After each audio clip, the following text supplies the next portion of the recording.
Alex Jones's connection to Los Angeles is by far the most pointed example of cognitive dissonance within the pre-existing paradigm of the InfoWars audience. Recently, Jones made a tour through Los Angeles, specifically an appearance on Logan Paul's show.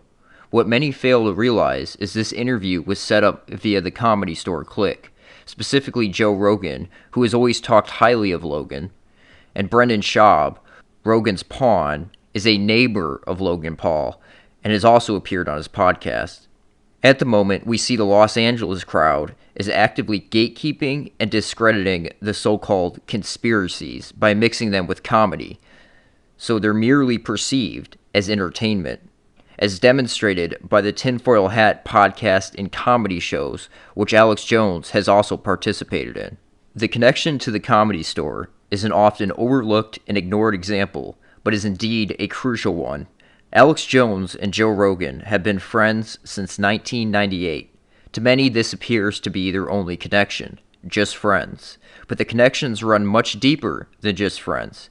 This is a network that tells the true story of the origin of both Alex Jones and Joe Rogan and the new alt-media empire they've built. Many people are unaware of the fact that comedians have been assets of different intelligence services and corporations many times throughout history. I want to give you an example of a very brief rundown of a couple different comedians and their applications outside of comedy.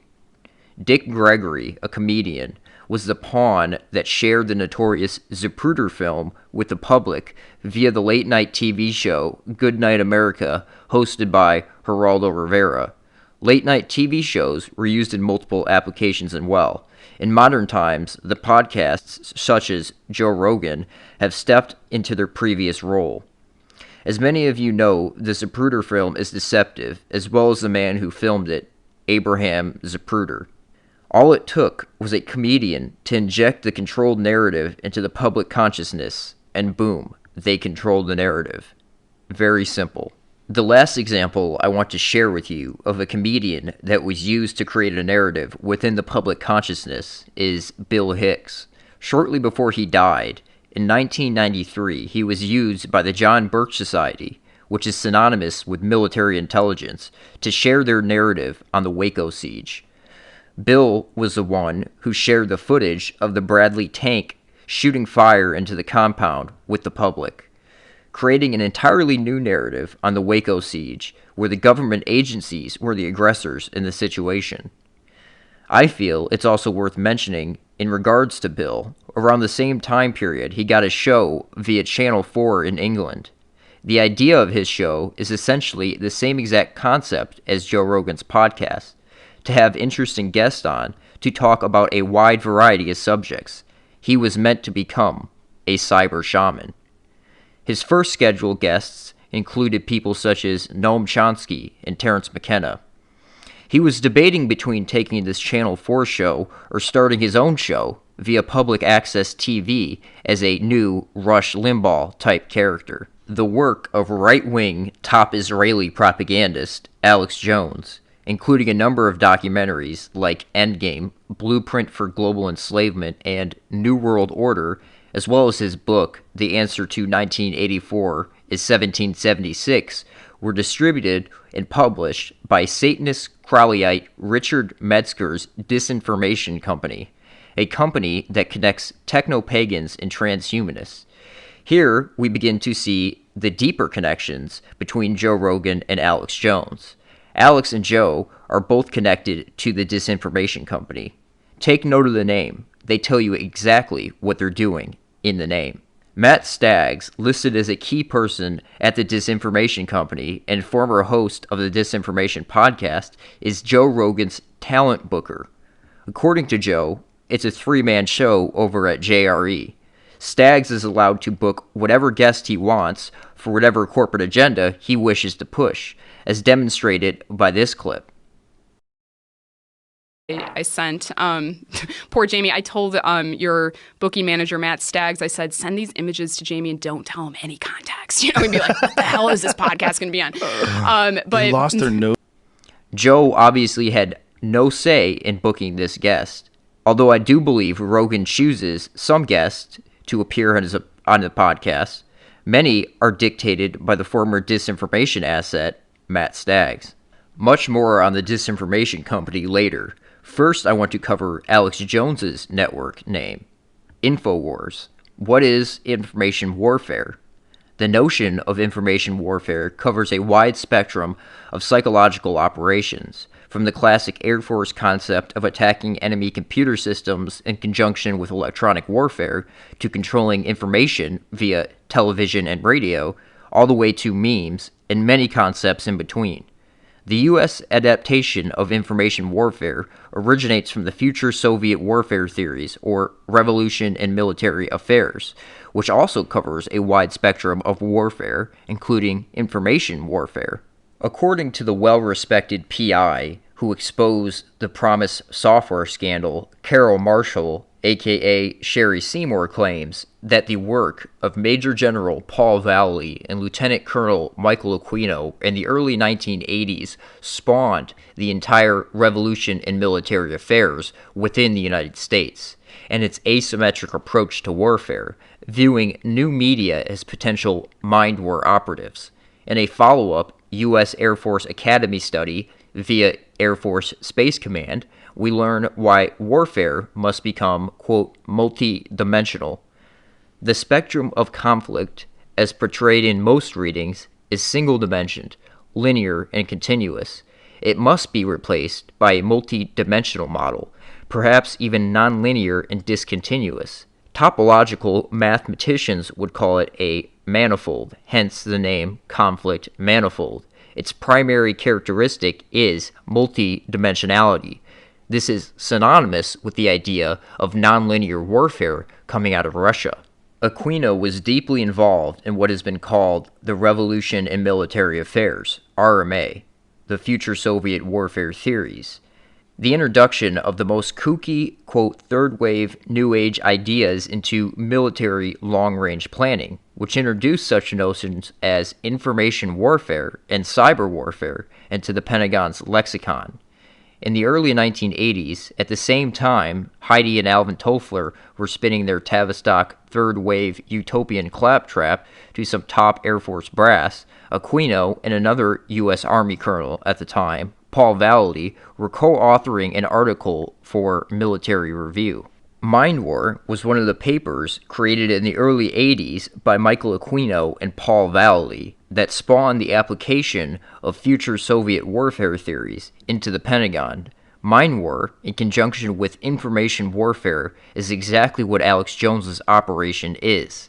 Its core structure is the idea of weaponizing truth with an information warfare operation via radio and TV, the use of subliminals, and all around controlling the stream of conspiracy culture information. We have the zeitgeist. If you wanted to use an allegory, InfoWars has pulled the sword Excalibur.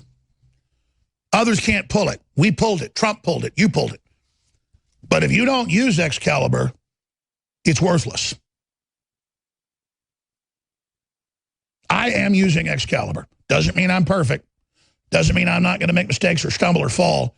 Or at the end of this, not make it myself.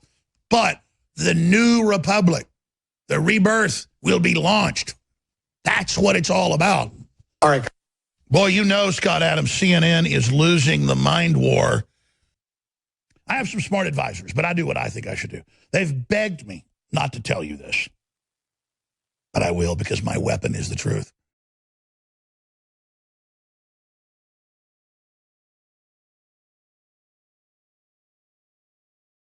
Even people I've hired over the years who are great folks who went to normal school for this go, well, let's use subliminal to help people. And I've got to constantly say, well, that's a second long. It's not completely subliminal, but get it out of there. You know, I don't want to go there because we're so inculcated with subliminally,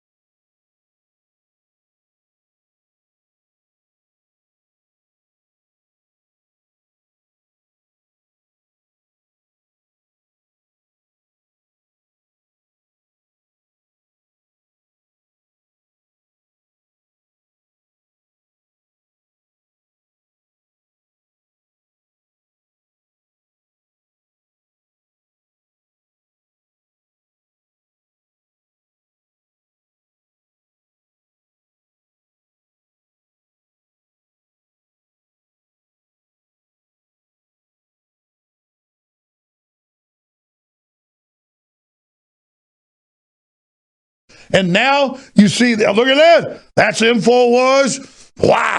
Look at that subliminal devil behavior.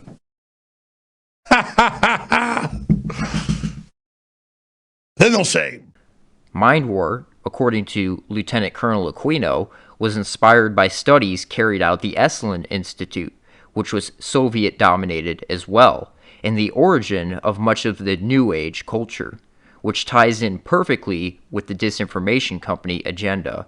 Endgame, an Alex Jones film published and distributed by the disinformation company, is a title borrowed from the previously mentioned Major General Paul Vallely, who is also a staunch Christian Zionist associated with the John Birch Society, who have been gatekeeping the conspiracy culture, weaponizing truth, and excluding Israel at all costs since the 1950s.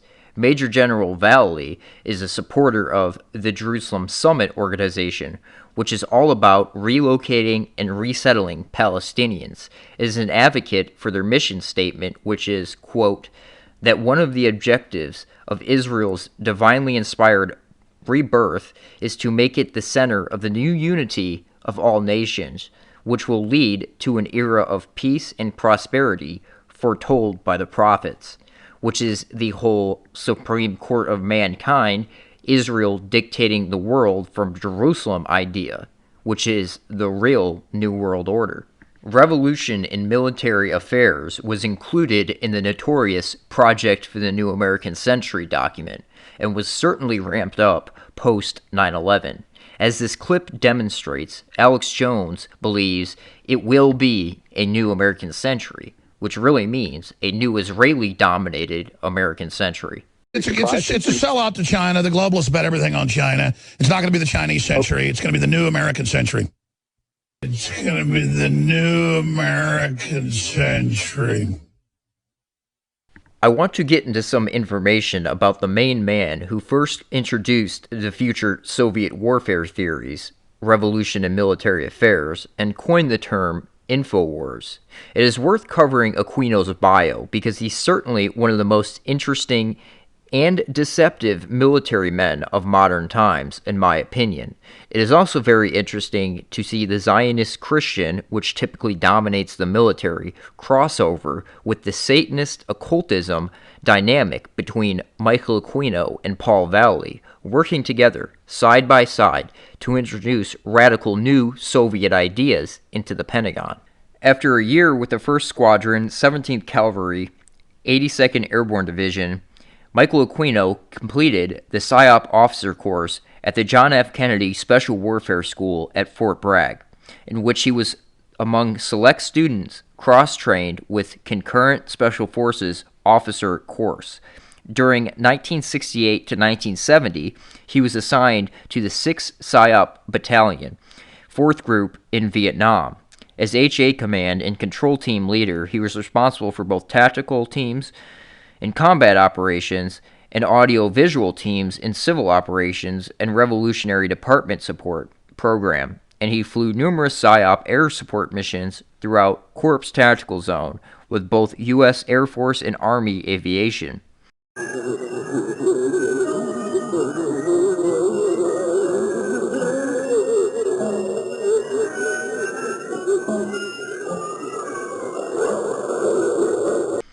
In 1972, he joined the 306th PSYOP Battalion, USAR, at Fort MacArthur, California, and for the next 7 years he served as research analysis, team leader, operations officer, and finally executive officer in the 306th, whose members range from eccentric Hollywood personalities to LAPD officers. He oversaw highly classified basic PSYOP studies for the Joint Chiefs of Staff, PSYOP support for the training of units such as the 12th Special Forces, and use of the 306th Atmospheric World War II-era bunkers for space combat scenes in the original Battlestar Galactica television series.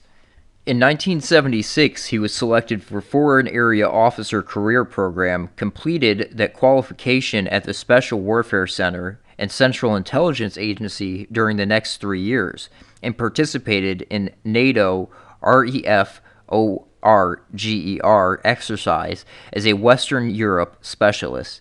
In 1976, he also completed the remaining course requirements for Special Forces, and he was awarded that tab upon its creation in 1984. From 1979 to 1981, he served as the FA team leader for Headquarters, 7th PSYOP Group in San Francisco, during which time he became combat commander, collaborated on the predecessor concept paper to this Mind War book. Returning to active duty in 1981, he was transferred to Civil Affairs Branch, completed its advanced course at the Special Warfare and Distinguished Graduate, and received that rare primary skill identifier of Political Military Affairs Officer, 48G. In this capacity, he was sent to the State Department Foreign Services Institute and the Defense Intelligence Agency for attaché qualifications, completed the Military Intelligence Officer Advanced course at Fort Hanucha. In 1986, he was reassigned to Military Intelligence Branch. In 1986 to 1987, he was the sole USAR officer selected to attend the Industrial College of the National Defense University. During that year, he worked with U.S. Information Agency representative at the National War College on PSYOP ethics paper, which is also a predecessor to Mind War. In 1990, he was the Army's first officers to be certified in Joint Space Intelligence by the U.S. Air Force. He was assigned to a J-2 HQ U.S. Space Command, where in Section X, out of the Cheyenne Mountain NORAD complex, he was involved with those files until he retired from the active USAR in 1994. Since the Army had waited until that exact date of his final U.S. retirement in 2006 to create the PSYOP branch, it graciously transferred him posthumously to Gray and Green in 2011. He has retained his original affiliation with the 1st Special Forces Regiment out of respect for that unique honor.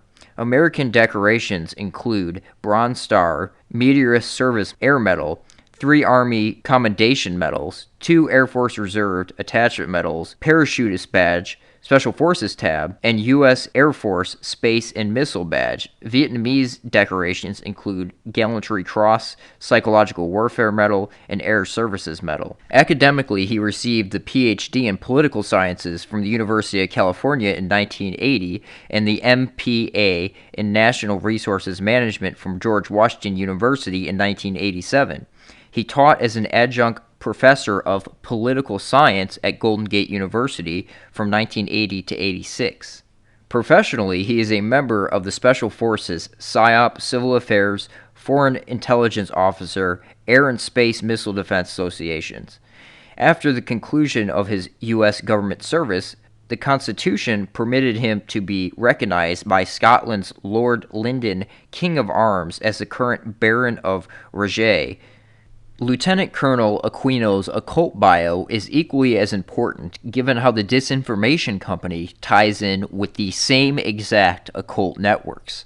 In 1969, Aquino joined Anton LaVey's Church of Satan and rose rapidly through the group's ranks after meeting LaVey in San Francisco. In 1970, while he was serving with the U.S. military during the Vietnam War, Aquino was stationed in South Vietnam, where he authored a tract entitled Diablicon. In this tract, teachings about the creation of the world, God, and humanity are presented. As in the dualistic idea that Satan complements God, the character of Lucifer is presented as bringing insight to human society, a perspective that was inherited from the depiction of Lucifer in John Milton's 17th century epic poem, Paradise Lost. By 1971, Aquino was ranked as Magister of Caverns of the 4th degree within the group's hierarchy, was the editor of the publication The Cloven Hoof, and sat on the governing council of 9. In 1973, he rose to the previously unattained rank of Magister of Temple of the 4th degree. According to the scholars, Aquino had become LaVey's right-hand man. He nevertheless developed concerns about the Church of Satan, feeling that it had attracted many, quote, fad followers, egomaniacs, and assorted oddballs whose primary interest and becoming Satanists was their flash to membership cards at cocktail parties. When in 1975, LaVey abolished the system of regional groups, or grottos, and declared that in the future all degrees would be given in exchange for financial or other contributions to the church, Aquino was disenfranchised. He resigned from the organization on June 10, 1975. While LaVey seemed to have a pragmatic, practical view of the degrees of the satanic priesthood, intending them to reflect the social role of degree holder within the organization, Aquino and his supporters viewed the priesthood as being spiritual, sacred, and irrevocable. Having departed the church, Aquino embarked on a ritual intent on asking Satan for advice what to do next. According to his account, at midsummer 1975, Satan appeared to him and revealed that he wanted to be known by his true name, Set, which had been the name used by worshippers in ancient Egypt. Aquino produced a religious text, the Book of the Coming Forth by Night, which he alleged has been revealed to him by Set through a process of automatic writing. The book proclaimed Aquino to be a magus of the new aeon of Set, and the heir to LaVey's, quote, infernal mandate. Aquino's book, Coming Forth by Night, makes reference to the Book of the Law, produced by the occultist Aleister Crowley in 1904, which provided the basis for Crowley's religion, Thelema. Aquino presented himself as being as much of Crowley's heir as LaVey's, and Aquino's work would engage with Crowley's writings and beliefs far greater than the extent of LaVey ever did. In establishing the temple, Aquino was joined by other ex-members of LaVey's church, and soon Setian groups, or pylons, were established in various parts of the United States. The structure of the temple was largely based on those of the ceremonial magical orders of the late 19th century, such as the Hermetic Order of the Golden Dawn and Ordo Templi Orientis. Aquino's association with the Church of Satan and Anton LaVey, who's really Jewish, his real name is Howard Staton Levy, is an extremely important connection, especially given how this culture ties in exactly with the disinformation company. The Church of Satan is really a Jewish front for Jewish mysticism. When the Satanic Bible was released, LaVey shared it with Asaph Dayan, son of Israeli Defense Minister Moshe Dayan, who proclaimed it perfectly suited for the conditions in Israel. This gives a whole new insight to the concept of the Synagogue of Satan. It's also worth mentioning LaVey's Jewish-based satanic cult is way more influential in Hollywood than you would ever imagine. Think of it in terms of Scientology, which is also rooted in Thelema, which Joe Rogan is also associated with.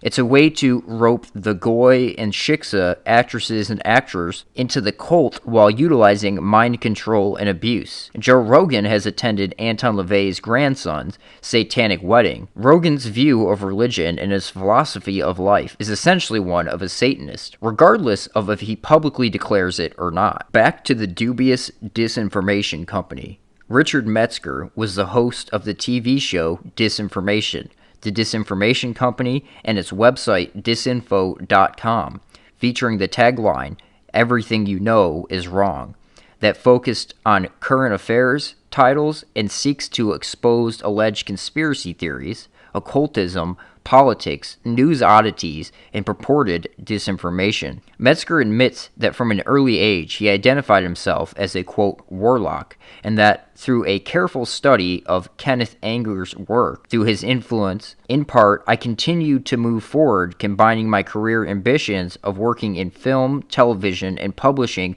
my private magical interests. Anger, the notorious producer of Crowley-inspired underground films, was a key figure around which swirled the network of Laurel Canyon musicians, occultists, and members of the Manson family and the Church of Satan. Ultimately, Metzger considers the Disinformation Company to be a, quote, magic business, and explains, magic, defined by Aleister Crowley as the art and science of causing change in conformity with will, has always been the vital core of all the projects we undertake at the Disinformation Company. Whether via our website, publishing activities, or our TV series, the idea of being able to influence reality in some beneficial way is what drives our activities. I've always considered the disinformation company and our various activities to constitute a very complex spell. Aleister Crowley was an open child molester. He promoted child molestation as one of the most potent forms of magic. Crowley's satanic thelema occultism is rooted in Jewish mysticism. It is the origin for most modern occultists and is also extremely prevalent in Hollywood. In addition to Alex Jones, the Disinformation Company has also been responsible for a number of apparently established critical or conspiracy-inclined documentaries, such as Outfoxed Rupert Murdoch's War on Journalism, Uncovered: The Whole Truth About the Iraq War, Bush Family Fortunes, The Best Democracy Money Can Buy, Walmart, The High Cost of Low Price, Iraq for Sale, The War Profiteers, Slacker Uprising, a movie of Michael Moore's tour through colleges in swing states during the 2004 election, as well as 9/11 Press for Truth, 9/11 Mysteries, and 9/11 Mysteries. Disinformation, also known as Disinfo Nation, was a television show hosted by Metzger, which aired for 2 seasons on Channel 4's Late Night for Later programming block in the UK. Channel 4 is synonymous with the Disinformation Company and is another important connection. Channel 4 is what Jon Ronson worked with when producing films that featured both Joe Rogan and Alex Jones, usually regarding conspiracy theories, that Ronson would turn into a joke or, quote, debunk. The event that launched Alex Jones's career was when he, quote-unquote, snuck into Bohemian Grove. Jones was with Ronson when he did this. They both made 2 separate films on the club, featuring each other in the films. Rogan and Jones are still connected to Ronson to this day. One of Joe Rogan's favorite topics to bring up in relation to Alex Jones is Bohemian Grove. Coincidence? I think not. The 16 30-minute Metzger disinformation episodes were produced for Channel 4, were then cut down to 4 one-hour specials intended for the Sci-Fi Channel in America. Remember, Joe Rogan also had a show for Sci-Fi entitled Joe Rogan Questions Everything, where Joe also made fun of or debunked quote-unquote conspiracy theories. This is a show where we get the famous, "I'll tell the government right now, tell you right now if you're listening, NSA, CIA, I'm available, okay? If you show me all the real wreckage, I swear to God, I will make fun of that crap to the end of time. I'll make up stories. I'll lie to my mother. I swear to God, I will make fun of that crap to the end of time. I'll make up stories. I'll lie to my mother." Quote. So are we beginning to see how these networks operate, dominating and guiding the mainstream conspiracy culture? Metzger's show never aired due to controversial content. Those 4 episodes have been subsequently released on a DVD with a second bonus disc presenting the highlights of DisinfoCon, a 12-hour event held in 2000, featuring Metzger and a host of occult celebrities, including Marilyn Manson, Kenneth Anger, painter Joel Coleman, Douglas Rushkoff, Mike Petsky, Grant Morrison, Robert Anton Wilson, Todd Brennan, Fay, and many others. The bizarre irony is that disinformation seems to produce just that, disinformation. A telling example is Metzger's interview on Disinformation Nation of Ted Gunderson, a former FBI agent who is known for his investigations of a secret, widespread network of groups in the U.S. who kidnap children and subject them to satanic ritual abuse and human sacrifice. However, Metzger's, quote, documentary is obviously a mockumentary in the Discordian style of humor and playing both sides, typical of Robert Anton Wilson. Gunderson's focus has been on the abuse within the CIA and military establishment, and he mentions that Southern California is a pivotal area of satanic cult activity. However, although Metzger's documentary claims to be a, quote, deep uncovering look at the, quote, shadowy figures in Satanism today, he juxtaposed Gunderson's comments by reporting on a pitiful group of Blumpkin Satanist wannabes. Metzger's video recalls a similar piece of disinformation produced by Britain's Channel 4 in 1992 titled Beyond Belief, which purported to provide evidence of satanic ritual abuse, SRA. The show was hosted by Andrew Boyd, an active opponent of SRA and author of Blasphemous Rumors, a book on the topic. Beyond Belief featured reference to both law enforcement agencies and the opinions of medical experts, as well as an interview with the now debunked cult survivor, Jennifer, who claimed to have been part of a group which made the video. Footage included obscene rituals involving hooded men having ritual symbols carved into his flesh, a naked woman tied and roped,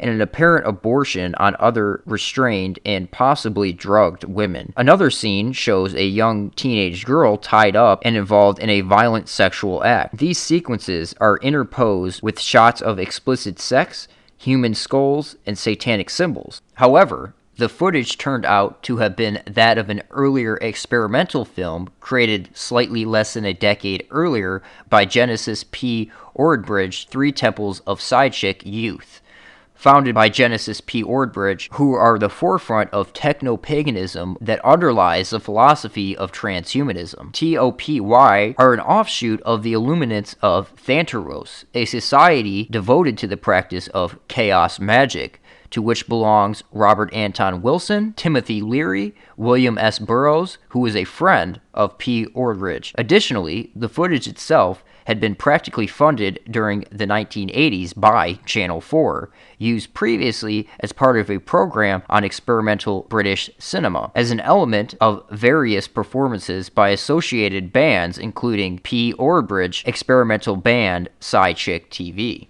In 2003, Metzger put together The Book of Lies, named after Aleister Crowley's book of the same name, subtitled The Disinformation Guide to Magic and the Occult. The book is an anthology of occultism that features almost the entire pantheon of its modern-day exponents, from Discordians, techno-pagans, to transhumanists. They include Robert Anton Wilson, Terence McKenna, Hakeem Bey, Gary Lockman, Mike Pesky, Genesis P. Ordbridge, Phil Hine, Eric Davis, Daniel Pinchbeck, Tracy Tywin, and T. Allen Greenfield, according to the book's description. The Disinformation's, quote, wicked warlock Richard Metzger gathers an unprecedented cabal of modern occultists, magicians, and forward thinkers in this large format disinformation guide, just as Russ Kick's guide focusing on the secrets and lies of the mainstream media, government, and other establishment institutions rethought what a political science book could look like and whom it would be appealed to. Book of Lies redefines occult anthologies, packaging and presenting a huge array of magical essays for a pop culture audience. The book features Leary and Crowley, an excerpt from Robert Anton Wilson's Cosmic Trigger, and Tryptamine Hallucinogenics and Consciousness by Terence McKenna. The book features several articles on Aleister Crowley, as well as the first ever biblical graphical essay on Majoro Cameron and Richard Metzger's The Lying of Liber, Jack Parsons' Antichrist Superstar. Peter Lambert Wilson, aka Hakeem Bey, the founder of the Moorish Orthodox Church, contributed multiple articles to Disinformation. Hakeem Bey has also received criticism for writing for the North American Man-Boy Love Association, aka NAMBLA, a pedophile advocacy organization in the U.S. that works to abolish age consent laws. Bey was also associated with fellow NAMBLA supporter Harry Hay, who is considered the founder of the gay liberation movement. He's also the founder of the Machine Society, the first sustained gay rights groups in the United States. Hay was also a practitioner of Crowley's sex magic and was also a member of the Epigay Lodge in Los Angeles under W.T. Smith, where he was hired to play the organ for the OTO's Gnostic Mass. There are many more occultist connections to the Disinformation Company. I could go on for another hour listing these, but I want to keep this video somewhat short and wrap it up with a little segment on libertarianism, which also ties in with these same occult networks, as we see demonstrated by Alex Jones's connection to the Disinformation Company. Alex Jones shares a belief with the Satanist libertarianism, which is effectively its founding on the satanic tent of do what thou wilt. Ultimately, however, the libertarian movement in the United States is a front for the CIA and World Bank through its promotion of the economic theories of Mount Perlin Society, which is associated with the occult tradition of synarchy. MKUltra agent Timothy Leary was also a libertarian and supported the candidacy of Ron Paul for president in 1988 as the leader of the Libertarian Party. A floppy disk was sent out as an invitation to a Ron Paul fundraiser hosted by Timothy Leary at his home in Benedict Canyon, which included the following message from Leary. Thank you for joining me today in support of Ron Paul and the Libertarian Party. As we enter these closing years of the roaring 20th century, we're going to see personal computers enhance our lives in ways we can scarcely imagine. Fellow cyberpunk Chuck Hamill has helped me assemble a collection of bits and bytes that you may enjoy, if you're wise. Digitize. Alex Jones admires the theories of Murray Rothbard, a student of one of the leading members of Mount Perlin, Ludwig von Mises, who also supported the clergy plan via a grant from the Rockefeller Foundation. Rothbard was also a co-founder of Charles Koch Foundation in 1979, with one of the infamous Koch brothers, Charles, chairman on the board and executive officer of the conglomerate Koch Industries.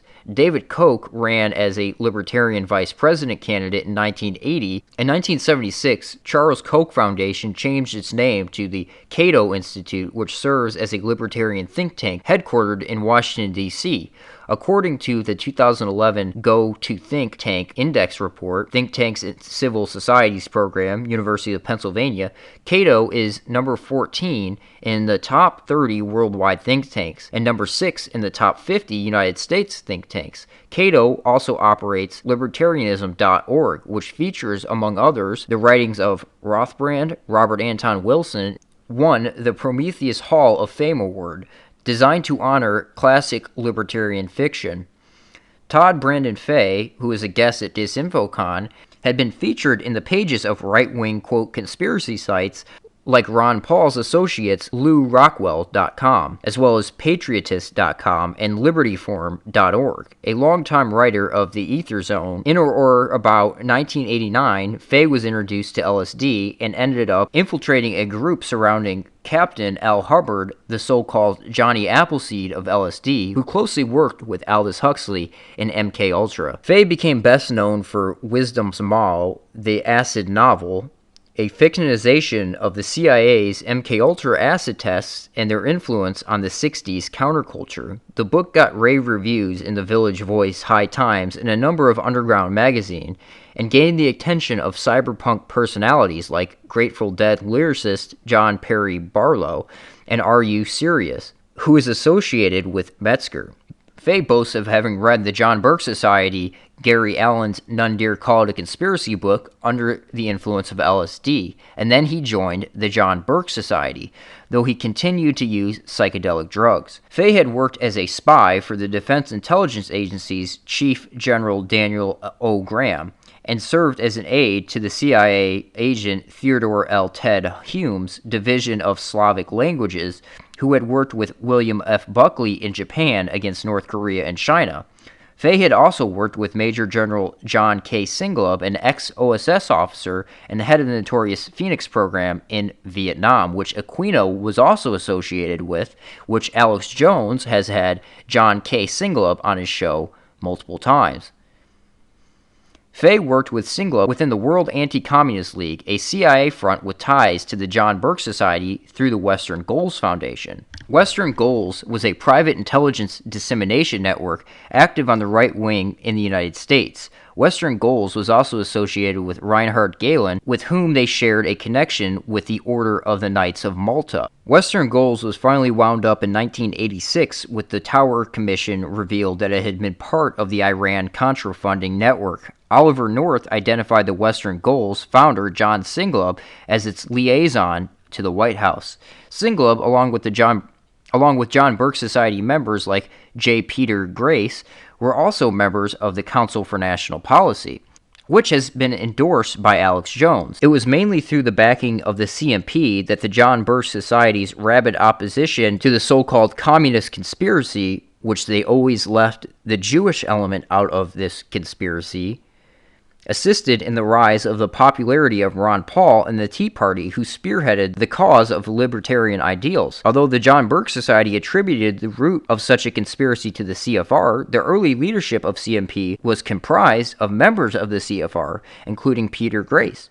The CMP was described by the New York Times as a little-known group of a few hundred of the most powerful conservatives in the country, who met 3 times a year behind closed doors in undisclosed locations for a confidential conference.